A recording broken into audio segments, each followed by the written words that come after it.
এতিয়াতো আমাৰ ল'ৰা ছোৱালীৰ জন্ম হয় ল'ৰা ছোৱালী কোনে পঢ়াব বোলে এইটো মামায়ে পঢ়াই দিব লাগিব লেঠা লাগিলে এতিয়া ছোৱালীবিলাকক আমি কি কৰিলো যে 11ত পঢ়িলে প্ৰত্যেক মাহত বেংকৰ একাউণ্টত টকা পাব তাৰমানে দেউতাক মাকৰ দায়িত্ব নাই আৰু সব ভাগিনবিলাক মোৰে হৈ গ'ল আৰু যাৰ যাৰ ঘৰৰ ল'ৰা ছোৱালী আছে তাৰ পিছত ডিগ্ৰী ফাৰ্ষ্ট ইয়াৰটো দিব নালাগে আৰু পোষ্ট গ্ৰেজুৱেট পঢ়িলে প্ৰত্যেক মাহত 2,500 টকা কৰি আমি বেংকৰ একাউণ্টত দিলো এইবাৰ আমি কি কৰিম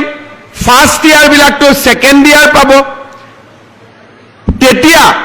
নতুনকৈ ফাৰ্ষ্ট ইয়াৰত নাম ভৰ্তি কৰিব তেওঁলোককো এইবাৰ আমি নিযুত মইনা আঁচনি দিয়া আৰম্ভ কৰিম তাৰমানে এতিয়া আপোনালোকে চিন্তা কৰক অৰুণোদয় পালো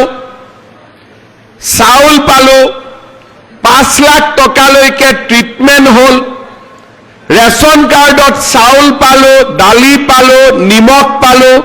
চেনি পালো আৰু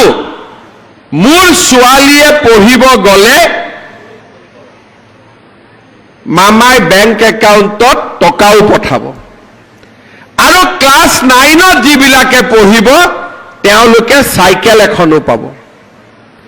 এতিয়া মই আৰু এটা মনত ভাবি আছো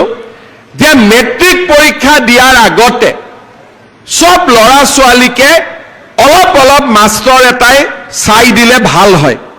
তেতিয়া ল'ৰা ছোৱালীয়ে ভাল ৰিজাল্ট কৰিব পাৰে কিন্তু দুখীয়া মানুহে কেনেকৈ ল'ৰা ছোৱালীক টিউচন দিব